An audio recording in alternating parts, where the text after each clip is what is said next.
Terus terang lah sih, kak saya dulu tuh ya pertama cuma bisa buat roda 4, itu pun carry gitu loh, nggak ada namanya truk cold diesel tuh saya nggak tahu mas. Cold diesel Mitsubishi itu yang 6 roda itu saya nggak tahu, sampai sekarang saya belum pernah bawa itu. Mungkin saya bawa itu saya takut gitu, karena saya ditambang itu langsung Renault dulu, langsung Renault, langsung fuel truck Renault, habis itu naik ke DT Renault Hauling ya kan. Itu nggak lama mas, di tempat saya bekerja, tempat saya menimba ilmu tuh, tempat saya mengambil dasar ilmu pertambangan, ilmu pertambangan ya, ilmu dunia operatoran perdriveran itu ditambang. Itu saya bekerja di PT itu cuman 11 bulan atau 10 bulan, nggak ada sampai setahun saya langsung keluar dari situ. Karena kenapa, yang namanya PT kecil, jelaskan ya uangnya kecil, tapi saya nggak memikirkan uangnya pada waktu itu, saya mikirkan ya ilmunya saya ambil gitu. Pernah terus dimasuk ke PPA, pernah habis dari Buma di sana, terus Buma tutup, masuk ke PPA.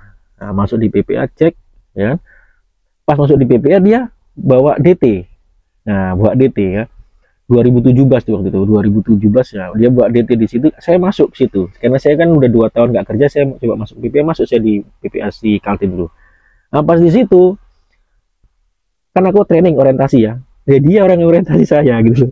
Jadi istilahnya pada waktu jadi itu saya yang ngajarin dia buat DT ya kan. Terus gitu saya masuk ketemu di perusahaan PPA ya, ketemu perusahaan PPA, malah dia ya, malah dia yang orientasi saya. Itulah dunia pertambangan, itulah dunia kerja ya.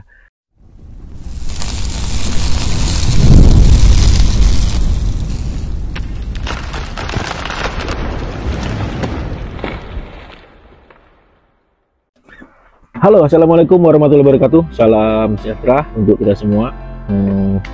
Terima kasih banyak buat teman-teman yang masih setia bersama channel saya ini, walaupun sangat jarang lagi sudah membuat konten-konten karena berhubung sesuatu aja ya. Oke, untuk kali ini saya ingin coba membuat salah satu konten, yaitu hanya sekedar untuk menjawab ataupun menanggapi salah satu komentar dari teman kita ya, berkomentar seperti ini. Semoga ini bisa jadi masukan, jadi menambah wawasan buat adik-adik yang masih pemula ya, agar supaya jangan berkecil hati, jangan merasa cari pengalaman itu susah, jangan merasa gimana ya caranya kita mau minta belajar sama senior gitu loh. Nah, tapi kebanyakan teman-teman ini yang chat sama saya, karena berhubung saya ini operator HD, jadi kebanyakan chatnya mereka langsung ingin ke HD, langsung ingin ke HD. Sebenarnya yang begitu itu saya gimana ya, agak kurang setuju sebenarnya ya, agak kurang setuju, karena kita harus dimulai dari bawah ya teman-teman ya, mulai bawah. Banyak ini yang nge-DM saya lewat IG, pasti ingin gimana bang caranya kita mau ke HD, sedangkan saya nggak punya pengalaman HD. Ya nggak bisa gitu loh, nggak bisa, minimal sudah bisa lah, sudah bisa menggerakkan unit, lebih minimalnya lagi sudah pernah ikut senior naik ke atas unit, itu ya setidaknya itu kalau memang berani ya mau dicoba-coba lah gitu kan. Nah, apalagi setidaknya bisa udah pernah 3 rit, 5 rit, 4 rit bawa, mungkin sudah berani gitu loh. Tapi kalau belum pernah sama sekali, saya sarankan jangan, karena risikonya sangat besar ya, kita membawa unit berat ini, berat besar begini, kita ya, risikonya juga besar ya teman-teman. Nah, di sini ini ada yang komentar teman kita di sini, dia berkomentar seperti ini ya. Sebenarnya saya kurang setuju dengan kalimat komentarnya ini ya, saya sangat kurang setuju. Dia komentar seperti ini ya, nah seperti ini teman-teman komentarnya.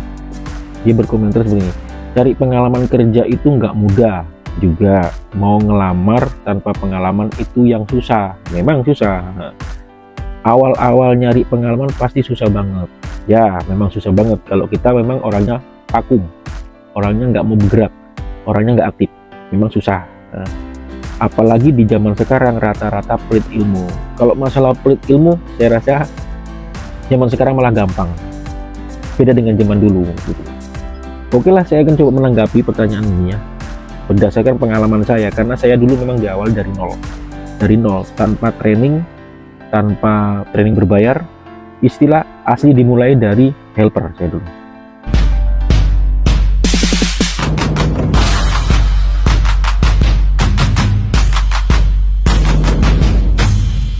Oke lah, mengenai komentar dari teman tadi itu ya, saya ingin sedikit bercerita.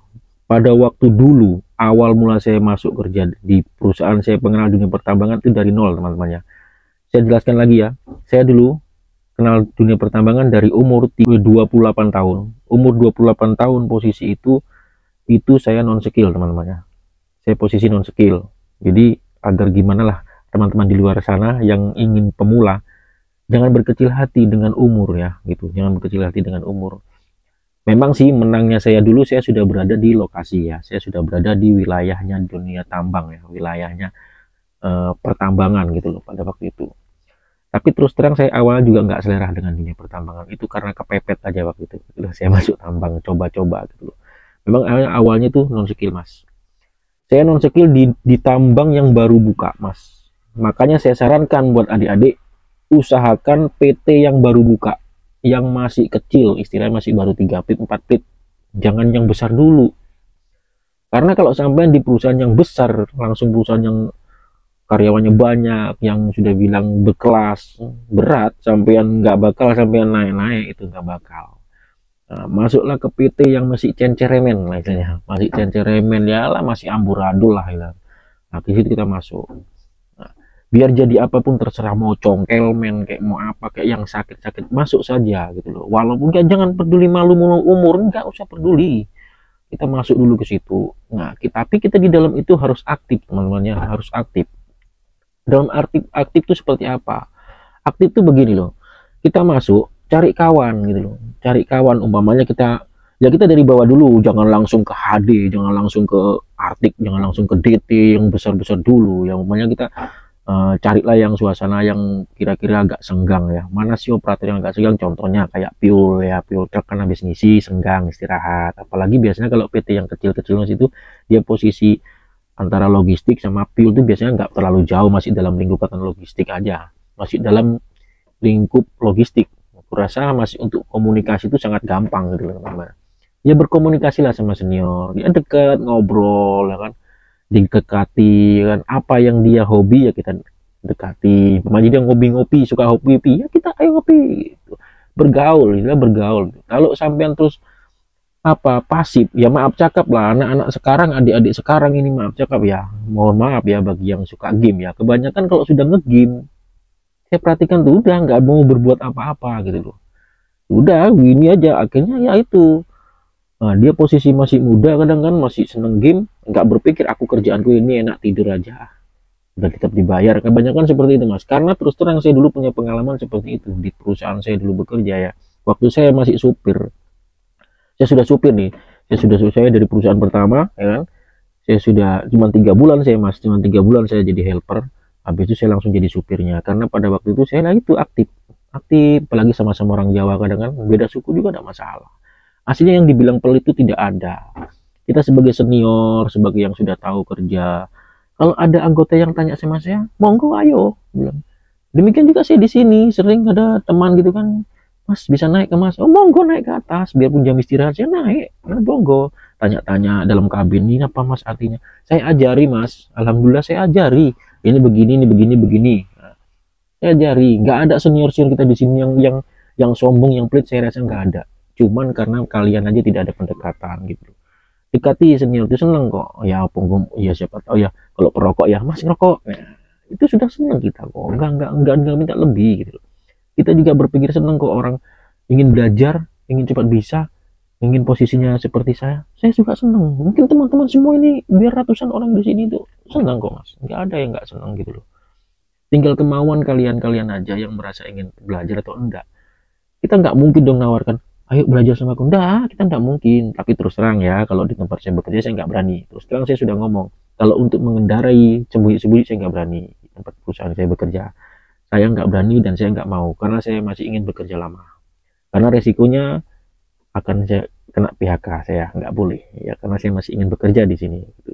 Mohon maaf, itu di sini ya. Siapa tahu yang penontonnya ini ada yang bekerja di sini, yang ingin belajar hadis, saya mohon maaf, saya nggak berani ya.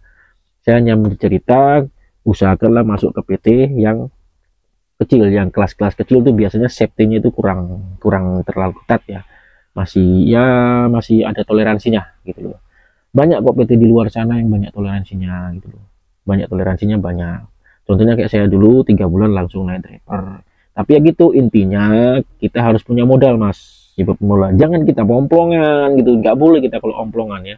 Omplongan ya contohnya kita nggak punya SIM satu, terus nggak bisa bawa unit kecil 4 roda, minimal 4 roda, nggak punya pengalaman, itu susah mas. Kita kalau nggak punya dasar bisa bawa mobil ya kan, terus kita ingin naik ke supir di tambang itu susah, nggak bisa kecuali sudah punya dasar. Penyesuaian saja mas, paling penyesuaian besarnya, tingginya, panjangnya itu aja gitu, sama sistem cara kerjanya, sama panel-panelnya itu. Jadi mulai dari DT dulu ataupun sarana dulu. Terus terang masih kak saya dulu tuh ya pertama cuma bisa buat roda 4, itu pun carry gitu loh, nggak ada namanya truk cold diesel tuh saya nggak tahu mas. Cold diesel Mitsubishi itu yang 6 roda itu saya nggak tahu, sampai sekarang saya belum pernah bawa itu. Mungkin saya bawa itu saya takut gitu, karena saya ditambang itu langsung Renault dulu, langsung Renault, langsung fuel truck Renault, habis itu naik ke DT Renault hauling ya kan. Itu nggak lama mas, di tempat saya bekerja, tempat saya menimba ilmu itu, tempat saya mengambil dasar ilmu pertambangan, ilmu pertambangan ya, ilmu dunia operatoran perdriveran itu ditambang. Itu saya bekerja di PT itu cuman 11 bulan atau 10 bulan, nggak ada sampai setahun saya langsung keluar dari situ. Karena kenapa, yang namanya PT kecil jelaskan ya uangnya kecil, tapi saya nggak memikirkan uangnya pada waktu itu, saya mikirkan ya ilmunya saya ambil gitu. Jadi ini pengalaman saya, semoga bisa diikuti lah sama adik-adik. Jangan berkecil hati gitu, jangan berkecil hati di perusahaan kecil jadi congkel mer, umur sudah tua, gak usah. Intinya bagi orang luar wilayah ya, kalau bisa mendekatlah ke lokasi yang ada dunia tambangnya. Jangan kalian dari Jawa posisi non skill ingin masuk ke perusahaan tambang yang ada di Kalimantan contohnya, ingin langsung operator, ingin langsung driver, itu berat, harus dari bawah dulu gitu. Kecuali sampai dari Jawa mungkin pernah bawa truk Hino, pernah bawa lintas, mungkin bisa gitu. Ini pengalaman lagi, ada lagi ini dulu waktu saya bekerja, ini memang ada salah satu teman saya, dia saking enaknya makanya, dia masih muda banget. Saya waktu itu posisi saya kerja di perusahaan yang kedua ya, dari perusahaan saya bekerja yang pertama ya, yang itu saya pindah perusahaan yang kedua, saya langsung udah bawa DT, langsung dikasihnya DT Eropa. Disitulah saya bisa langsung naik ke Arctic juga ya, sempat ke Arctic.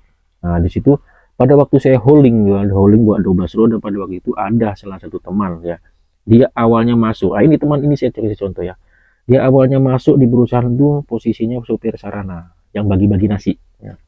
Pertama yang bagi-bagi nasi ini kejadian pada waktu tahun 2000 berapa tuh ya, 2012 kalau nggak salah pada waktu. Nah, itu posisinya teman itu supir sarana. Pertama bukan supir sarana, bahkan pertama dia damen, ada istilah damen. Kalau misalnya damen itu yang mengarahkan truk itu ngedam, itu damen. Nggak lama dia tuh jadi supir sarana. Nah dari supir sarana dia langsung ceker, kalau nggak salah ceker dulu baru supir sarana ya. Habis itu terus habis itu dia berusaha habis bagi nasi, dia habis bagi nasi kan malam kan, jam 12 malam habis bagi nasi, jam 1 selesai. Itu dia sering mengintai kita orang-orang hauling ini, mengintai kita orang-orang hauling. Kadang ikut saya juga kan, kadang mas Nanang apa roomnya tinggi kah, dia bilang gitu. Room itu loh, room untuk kita dumping kan, kadang kita naik ke atas batu bara, ke atas dumping di atas 12 roda, mobilnya mobil segmen pada waktu itu naik 12 roda ke atas. Kalau pas posisinya dangkal dia berani, mas roomnya dangkal apa tinggi? Tinggi nih, bilang ayo ikut kah, bilang gitu kan. Takut aku kalau tinggi lah, kadang-kadang kita naik ke atas kan, naik ke atas takut. Tapi kalau pendek dia mau, saya juga ngajak, kalau mau kah, ikut nggak? Oh ya nanti habis bagi nasi, ikut dia. Nah dia naik ke dalam mobil, tapi saya suruh dia pakai masker ya, saya suruh dia pakai masker ya kan. Jadi istilahnya sepintas kalau dilihat orang, dilihat security dia kan nggak tanda gitu loh. Nah naik dia, ya udah deh yang bawa semalaman, pelan-pelan kita ajari, satu malam lolos ya, besoknya lagi gitu, dan suasana mah bagus, jalan bagus, nggak becek, normal, dia ikut lagi gitu terus. Nah malah itu waktu itu dia masih muda banget sama saya, umurnya waduh jauh banget, masih muda, tamat SMA kan. Nah dia udah bisa bawa mobil itu, sudah habis itu perusahaan itu tutup kan, kayak berpisah, saya berpisah, nah dia juga berpisah ya kan. Nggak lama aku stop, aku nggak kerja di tambang sekitar 2 tahunan. Nah, ini dia sudah di Buma, dia sudah di Buma bawa DT, sudah keren kan, Pak DT sudah keren kan dia. Malah dia tuh sudah di Buma, dan pernah Terus dia masuk ke PPA pernah. Habis dari Buma di sana terus Buma tutup, masuk ke PPA. Nah, masuk di PPA cek, ya kan. Pas masuk di PPA dia bawa DT. Nah, bawa DT ya. 2017 tuh waktu itu, 2017 ya. Dia buat DT di situ, saya masuk ke situ. Karena saya kan udah 2 tahun nggak kerja, saya coba masuk PPA, masuk saya di PPA si Kaltim dulu. Nah, pas di situ kan aku training orientasi ya. Ya dia orang yang orientasi saya gitu. Jadi istilahnya pada waktu kejadian itu saya yang ngajarin dia buat DT, ya kan. Terus gitu saya masuk ketemu di perusahaan PPA ya, ketemu perusahaan PPA, malah dia yang orientasi saya. Itulah dunia pertambangan, itulah dunia kerja ya. Kita nggak bisa menentukan kau senior, kau junior, kau bawahan, kau atasan. Pasti suatu saat nanti ketemu mas. Makanya ada istilah di dunia pertambangan itu, dunia tambang itu sempit. Di sini berpisah bisa ketemu di sana. Ketemu di sana, nanti berpisah lagi bisa ketemu di sini begitu. Jadi itulah dunia pertambangan itu sempit gitu loh. Oke teman-teman ya, sebagai pemula ini cerita ini sederhana, cerita ya anggap aja lah cerita omong kosong ya. Tapi ya tujuan saya untuk membuka wawasan adik-adik. Ya istilah jangan minder, jangan minder. Karena saya buat video ini yang berngomel-ngomel kayak gini, yang ngoceh-ngoceh kayak gini ini ya karena ingin menanggapi salah satu komentar teman tadi itu. Kayak menurut saya itu salah, yang dibilang itu senior itu pelit itu salah. Kalau nggak ada adik-adik yang mendekat dengan kita ya ngapain kita gitu loh, ngapain kita berkawan, ayo belajar sama aku, ngapain. Coba kalian mendekat ya, ramah sama kita juga senang juga kita ngobrol, senang juga kita berbagi ilmu. Ngapain juga ilmu disembunyikan ya kan, ilmu itu nggak perlu disembunyikan, sebarkan luas buat semua gitu loh. Toh kita umur nggak lama lagi juga mati juga ya kan, jadi ilmu itu kita sebarkan. Saya senang menyebarkan. Jadi bagi siapa yang mengenal saya dekat-dekat sini ya dekat dengan saya ajari semua. Saya ajari semua ini komponen, gimana cara kerjanya, gimana cara saya ajari. Siapa tahu mau tes di luar. Ya, gitu loh, ya kan. Alhamdulillah ya adalah ya kan gitu. Oke, terima kasih banyak ya buat teman-teman ya. Semoga video ini walaupun cuma celoteh doang bermanfaat ya buat teman-teman semua. Saya akhiri dulu ya teman-teman. Mohon maaf jika ada bahasa yang kurang berkenan ataupun bahasa yang menyinggung. Saya mohon maaf ya sebesar-besarnya ya. Bukan tujuan saya untuk menyinggung. Tujuan saya hanya untuk bercerita, membuka wawasan. Jadi pikiran teman-teman yang masih buntu, yang masih kayak oh susah gini-gini susah, jangan sampai seperti itu. Rezeki bukan di tambang saja, di luar masih banyak. Oke, terima kasih banyak. Saya akhiri dulu ya, sampai ketemu di konten selanjutnya. Saya akhiri dulu. Assalamualaikum warahmatullahi wabarakatuh.